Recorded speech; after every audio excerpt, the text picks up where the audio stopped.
আসসালামু আলাইকুম dear viewers. আমি দুটি ক্লাস আর্টিকেলের দিকে দিয়েছিলাম কোথায় আর্টিকেল বসে, আর আজকের ক্লাসের মধ্য দিয়ে দেখিয়ে দেব কোথায় আর্টিকেল বসে না। আমরা প্রথমে জেনে নেই যে প্লুরাল শব্দের পূর্বে আর্টিকেল বসে না। সাধারণত প্লুরাল শব্দগুলো হয় কোনো শব্দের সাথে যখন এস বা ইয়েস যুক্ত হয় সেটি হচ্ছে প্লুরাল। সাধারণত যেমন আমরা বলতে পারি বয়েজ, এখানে বয়ের সাথে যুক্ত হয়েছে এস, তাই আর্টিকেল বসবে না, ক্রস বসবে। তবে আমি এখানে আরেকটি কথা বলে দিই যে যদি প্লুরাল শব্দের পরে প্রিপোজিশন অফ থাকে তাহলে কিন্তু এখানে আর্টিকেল অবশ্যই বসবে।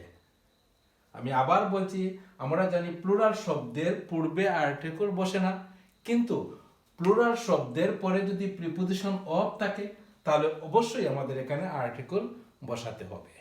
আশা করি বুঝতে পারছেন যে আপনারা যে প্লুরাল শব্দের পূর্বে আর্টিকেল বসে না, আবার প্লুরাল শব্দের পরে যদি প্রিপোজিশন অফ থাকে তাহলে আমাদের আর্টিকেল বসাতে হবে। এরপর হচ্ছে ম্যাটেরিয়ালস নাউনের পূর্বে আর্টিকেল বসে না। ম্যাটেরিয়ালস নাউন হলো যে নাউন ধরা যায়, ছোঁয়া যায়, স্পর্শ করা যায়, শুধু গণনা করা যায় না, সেটি হচ্ছে ম্যাটেরিয়ালস নাউন। যেমন আমরা বলতে পারি সুগার, তাহলে dash sugar dash cross dash sugar, তাহলে আমরা এখানে ক্রস বসাতে পারি, কারণ সুগারটা হচ্ছে ম্যাটেরিয়ালস নাউন। অথবা মিল্ক দুধ, সেগুলা সেই নাউনটা ধরা যায়, ছোঁয়া যায়, স্পর্শ করা যায়, শুধু কাউন্ট করা যায় না, গণনা করা যায় না, সেই জন্যই আমরা সেখানে আর্টিকেল না বসিয়ে আমরা ক্রস বসাতে পারি। আশা করি বুঝতে পারছেন যে ম্যাটেরিয়াল নাউনের পূর্বে আর্টিকেল বসে না, প্লুরাল শব্দের পূর্বেও আর্টিকেল বসে না। এরপরে আছে অ্যাবস্ট্রাক্ট নাউনের পূর্বে আর্টিকেল বসে না। আমাদের অ্যাবস্ট্রাক্ট নাউন জানতে হলে আমাদেরকে জানতে হবে যে অ্যাবস্ট্রাক্ট নাউন কিছু সাফিক্স আছে। অ্যাবস্ট্রাক্ট নাউন সাফিক্স যেমন dom, hood, ness, ship, age, sion, ence, ENS, NCY, ENCY, TION মানে সন, জন, ment, RY, ERY, ITY, TY, ISM, ism, এগুলো হচ্ছে অ্যাবস্ট্রাক্ট নাউন সাফিক্স।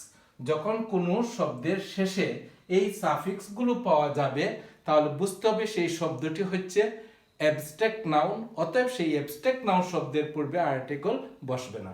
যেমন আমরা যদি বসাই এখানে ড্যাশ ওকে কমিটমেন্ট, কমিটমেন্ট, এখানে মেনটা হচ্ছে সাফিক্স, তাহলে আমরা এখানে আর্টিকেল এখানে বসবে না, ক্রস বসবে।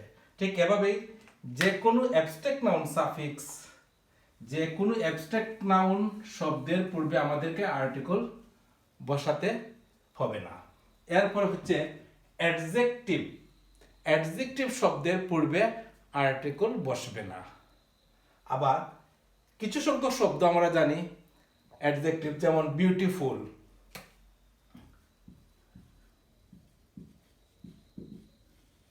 বিউটিফুল অথবা গুড, এগুলো হচ্ছে অ্যাডজেক্টিভ। তবে আমরা বলে দিচ্ছি যে অ্যাডজেক্টিভ শব্দের পূর্বে আর্টিকেল বসবে না, সেই অনুযায়ী বিউটিফুল শব্দটি হচ্ছে অ্যাডজেক্টিভ, আর্টিকেল বসে নাই, ক্রস বসেছে। গুড অ্যাডজেক্টিভ, আর্টিকেল বসে নাই, ক্রস বসেছে। তবে অ্যাডজেক্টিভ শব্দের পরে যদি কোনো নাউন শব্দ থাকে, নাউন ওয়ার্ড থাকে, তাহলে আমাদেরকে আর্টিকেল বসাতে হবে। যেমন আমরা যদি বলি বিউটিফুল গার্ল, তাহলে এখানে আমরা আর্টিকেল বসবে। যদি বলি গুড পারসন, তাহলে আর্টিকেল বসবে, কারণ গুডের পরে পারসনটা হচ্ছে ব্যক্তি, অতএব নাউন।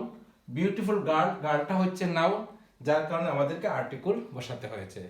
তাহলে আমরা জানলাম যে অ্যাডজেক্টিভ শব্দের পূর্বে আর্টিকেল বসে না, তবে অ্যাডজেক্টিভ শব্দের পরে যদি নাউন ওয়ার্ড থাকে তাহলে আমাদেরকে আর্টিকেল বসাতে হবে। কিছু সংখ্যক অ্যাডজেক্টিভ সাফিক্স আমি এখানে তুলে দিচ্ছি। ইম্পর্টেন্ট সাফিক্সগুলো হচ্ছে যেমন এল, বিএলই, এবিএলই, আইএন, আইবি, ওইউএস, পিএলই, এফইউএল, আইএসএইচ, টিডব্লিউএন, আইসি, এগুলো হচ্ছে অ্যাডজেক্টিভ সাফিক্স। কোনো শব্দের শেষে যদি এই সাফিক্সগুলো পাওয়া যায় তাহলে বুঝতে হবে সেই শব্দটি হচ্ছে অ্যাডজেক্টিভ। এরপর হচ্ছে অ্যাডভার্ব। আমি অ্যাডভার্ব শব্দের পূর্বে আর্টিকেল বসবে না। যদি কোনো শব্দের শেষে L Y, wise, way, long এই সাফিক্সগুলো পাওয়া যায় তাহলে বুঝতে হবে সেই শব্দটি হচ্ছে অ্যাডভার্ব। অতএব অ্যাডভার্ব শব্দের পূর্বে আর্টিকেল বসবে না। যেমন বললাম ড্যাশ পারফেক্টফুলি বা রাইটলি, রাইটলি এখানে এল ওয়াইটা যুক্ত হয়েছে, অতএব এটি হচ্ছে অ্যাডভার্ব। সো আমরা তার পূর্বে আর্টিকেল বসাতে পারবো না। আশা করি আপনারা বুঝতে পেরেছেন যে কোন সময় আর্টিকেল বসে এবং কোন সময় আর্টিকেল বসে না। আজকের ক্লাসটি ছিল শুধু কোথায় আর্টিকেল বসে না। গত দুটি ক্লাসে আমি দেখিয়ে দিয়েছিলাম যে আর্টিকেল কোথায় কোথায় বসে। ধন্যবাদ সবাইকে। আসসালামু আলাইকুম।